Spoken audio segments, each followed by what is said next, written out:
छत्रपती संभाजी महाराज स्वराज्याचे दुसरे छत्रपती. वयाच्या दुसऱ्या वर्षी त्यांची आई महाराणी सईबाई साहेब त्यांना सोडून गेल्या. वयाच्या 9व्या वर्षी छत्रपती शिवाजी महाराजांसोबत ते आग्र्याला गेले.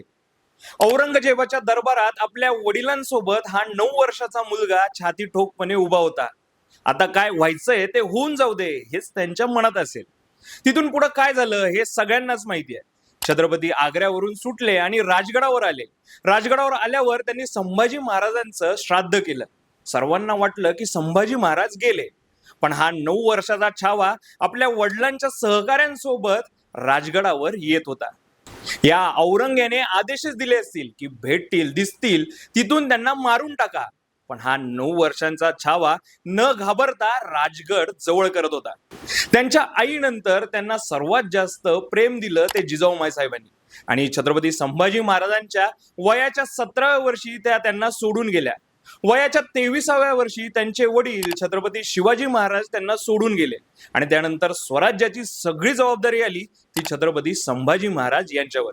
तिथून पुढच्या 9 वर्ष म्हणजे वयाच्या 32व्या वर्षापर्यंत छत्रपती संभाजी महाराज यांनी 120 पेक्षा अधिक लढाया केल्या, आणि त्यातली एक सुद्धा लढाई ते हरले नाही.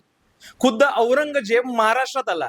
हा औरंगजेब म्हणजे याचं साम्राज्य हे स्वराज्यापेक्षा 15 पट मोठं, याचं सैन्य हे स्वराज्यापेक्षा 5 पट मोठं. एवढा बलाढ्य साम्राज्याचा बलाढ्य बादशाला छत्रपती संभाजी महाराजांनी खूपदा हरवलं. छत्रपती संभाजी महाराजांकडून या औरंगजेबाला रामशेजचा किल्ला घ्यायला जवळपास 6.5 वर्ष लागले, तरी देखील त्याला हा किल्ला घेता आला नाही. पण आपल्याच काही गद्दारांमुळे छत्रपती पकडले गेले, आणि पुढचे 40 दिवस या औरंग्याने छत्रपतींवर अत्याचार केले. हजारो माणसं छत्रपतींच्या मागे पुढे असतील. लाखोंची जनता ही छत्रपतींच्या शब्दाखातर काहीही करायला तयार असतील. अशा या छत्रपतींना आपल्या गद्दारांमुळे औरंगजेबासमोर कैद व्हायला लागलं. ज्या नजरेने स्वराज्य उभारताना पाहिलं त्याच नजरेमध्ये या औरंग्याने सळ्या घातल्या. लोकांना त्यांना दगड मारायला लावली, त्यांची कातडी ओढून काढली, नख ओढून काढली.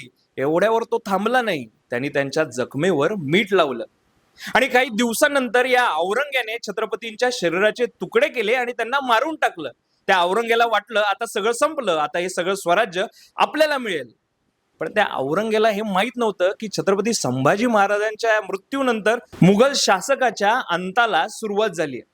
त्यानंतरच्या आपल्या प्रत्येक मराठा सरदाराने म्हणजे ताराराणी साहेब, शाहू महाराज, संताजी घोरपडे, धनाजी जाधव, बाजीराव पेशवा, महादजी शिंदे या प्रत्येकाने मुघल दिसतील तिथून त्यांना पळवून लावले,